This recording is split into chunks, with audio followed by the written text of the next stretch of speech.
दोस्तों, अभिवादन स्वीकार कीजिए देवतोष का। कहानी की अगली कड़ी, मैं और आप। आज काफ़ी हल्कापन है। आज मदहोश हुआ जाए रे मेरा मन, मेरा मन, मेरा मन। आज काफ़ी दिनों बाद धूप निकली, बर्फ़ पिघली, पर्वतों से भी और रिश्तों से भी। कल ज्योति से जो बातचीत हुई, उसमें गलतफहमियों के जो बादल एक रिश्ते पर ग्रहण की तरह छा रहे थे, दूर हो गए। आपस की समझदारी से और बात करने से यूँ तो मैंने देखा है कि चुप रहने से भी काफ़ी मुश्किलों से बचा जा सकता है, लेकिन जब ज़रूरी हो तो बात करना भी ज़रूरी है। खैर, अंत भला तो सब भला। मालिन माँ, आज ज़रा मटर का पुलाव बना दीजिए। क्या क्या ज़रा फिर से बोल। आज तूने कोई फरमाइश करी है खाने की? बेटा, तबीयत तो ठीक है? आज बड़ा चहक रहा है। माँ, 2 लोगों के हिसाब से खाना बना देना। क्यों, लड़की वाले आ रहे हैं क्या तुझे देखने? मालिन माँ ने चुटकी ली। अरे नहीं, मैंने ज्योति से कहा है कि आज खाना यहीं खा ले। लो, इसमें क्या नई बात है। ज्योति बिटिया तो बनवा के भी खा लेती है। अच्छा, आप पुलाव बना दें और जब तक पुलाव बनता है 1 कप चाय दे दें। अच्छा, देती हूँ। आओ ज्योति। अरे वाह, किधर हो? क्या मतलब? अरे, गुलाबी रंग में गुलाबी रंग दिखाई नहीं दे रहा था, इसलिए पूछा। अच्छा किया, काजल लगा लिया। हाय सदके जावा, जान ले लो। कितनी चमकदार धूप है ना। वो देखो, मेरे बाग में गुलाब कितना इतरा रहा है, और डहलिया तो जैसे कह रहा है कि हम भी किसी से कम नहीं। और गेंदा, वाह, जरा गुलाब के बगल में खड़ी होना तो। क्यों? अरे जाओ तो। लो, अब बताओगे क्यों? नहीं, मैं देख रहा था कि ज़्यादा सुंदर कौन है। ओहो, तुम भी ना आनंद 7वें आसमान में बिठा देते हो। 7वें? खैर, चाची कैसी हैं? ठीक हैं, अच्छी हैं, खुश हैं। चलो, सब पर मालिक की कृपा है और सब पर मालिक की कृपा बनी रहे। एक खूबसूरत रिश्ता जो कुम्हलाने लगा था, फिर से खिल गया। ज़िंदगी कितनी सुंदर हो जाती है जब एक दूसरे को समझ कर जी जाती है, एक दूसरे के लिए जी जाती है। जहाँ प्रेम तो है लेकिन जिस्मों से परे, जहाँ पर विश्वास है लेकिन शर्तों पर टिका हुआ नहीं, जहाँ शक नहीं विश्वास की ज़मीन हो, वहाँ पर प्रेम मर नहीं सकता। जहाँ पर अपने से ज़्यादा दूसरे की चिंता हो, वहाँ स्वार्थ टिक नहीं सकता। जहाँ दूसरे के दर्द में खुद की आंखें भीग जाती हों, वहाँ सिर्फ प्रेम ही हो सकता है। ज्योति, कल राघव का पत्र आया था। राघव ज्योति का भाई है, शहर में नौकरी करता है। नैना उसकी बिटिया का नाम है। आपके पास भी आया? कल मेरे पास भी आया था। नैना की पहली सालगिरह है ना। हाँ, बुलाया है। तुम कब जाओगी? तुम मतलब, क्या आप नहीं जाओगे? नहीं, मैं नहीं जा पाऊँगा। खैर, मैं कारण नहीं पूछूंगी, नहीं तो आप फिर मुझे कुछ समझा दोगे और मैं समझ जाऊंगी। मेरे साथ यही तो एक कमज़ोरी है। आप मुझे कोई समझाते हैं, मैं तुरंत समझ जाती हूँ। आनंद हंस पड़े। अच्छे लगते हैं जब ठहाका मार कर हंसते हैं। हंसते कम ही हैं।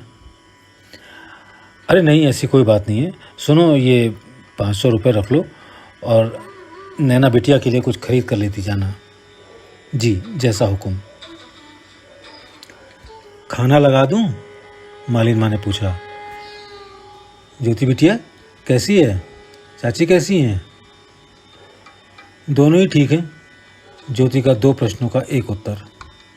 ये ले बिटिया, थाली पकड़, और तू ये ले बेटा, मटर पुलाव। ज्योति का विस्मित होते हुए प्रश्न। क्या बात है मालिन माँ, आज तो दावत कर दी आपने? मेरा क्या बिटिया, आज आनंद की फरमाइश थी और वो भी 6-6 महीने में एक बार होती है, सो पूरी करनी पड़ती है। अच्छा सुन बेटा, ये 50 रुपये लेके जा रही हूँ, शाम को सब्जी लेती हुई आऊँगी, ठीक है? ठीक है मालिन माँ। कल रात कितने बजे पहुँचे? ज्योति का आनंद से सवाल। यही 10:30, 10:40 होंगे। आजकल नींद और आंखों के बीच अटखेलियों ने दुखी कर रखा है। कल रात भी 2 बजा दिया नींद ने आते आते। मैंने नींद से कहा कि अब तो गांव की आखिरी बस भी आ गई, अब तो आ जाओ, तब कहीं आई। कुछ लिखा नया क्या? हाँ कुछ लिखा तो, दिखाओ तो। ये तुम्हारी हर कहानी में दर्द क्यों होता है आनंद? देखो ज्योति, मैं कोई साहित्यकार या कवि तो हूँ नहीं जो कल्पना के पंख लगाकर उड़ जाऊँ और स्वप्न लोक में विचरण कर वापस ज़मीन पर आ जाऊँ। मैं जो महसूस करता हूँ, जो देखता हूँ, जो मुझ पे गुजरती है, लिखता हूँ। हूँ तो ऐसे बोल रही हो जैसे सबको समझ में ही आ गया। आज आनंद बड़े मूड में है। किसी हसीना से तो पाला नहीं पड़ गया?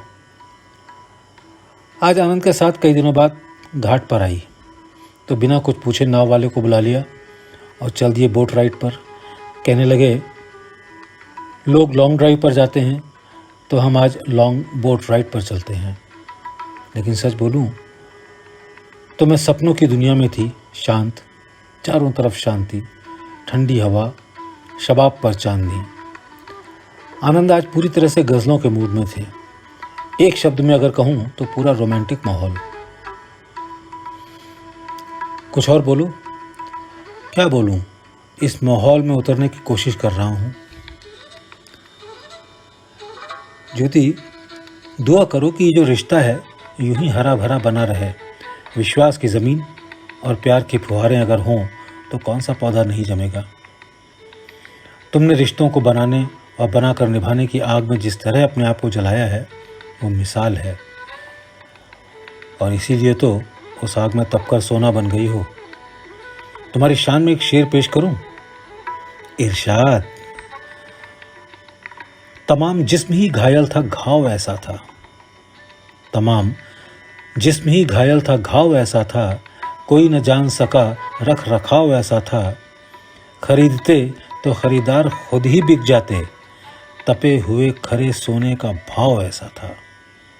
ओहो सरकार, आज इतनी मेहरबानी।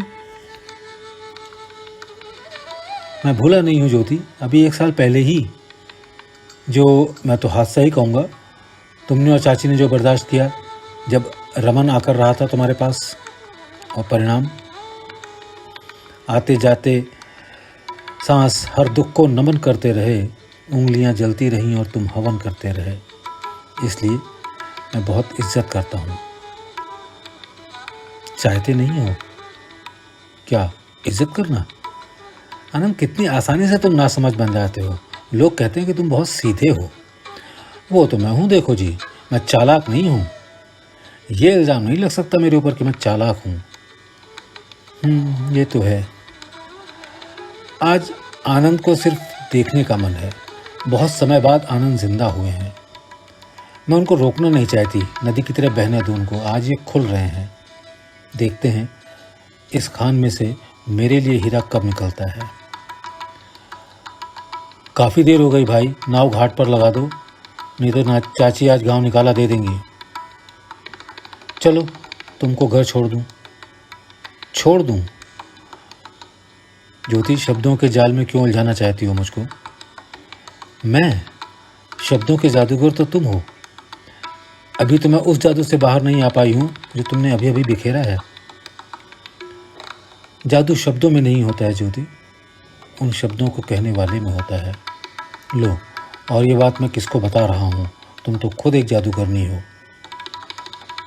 गुजरो जो बाग से तो दुआ मांगते चलो, जिसमें खिले हो फूल वो डाली हरी रहे।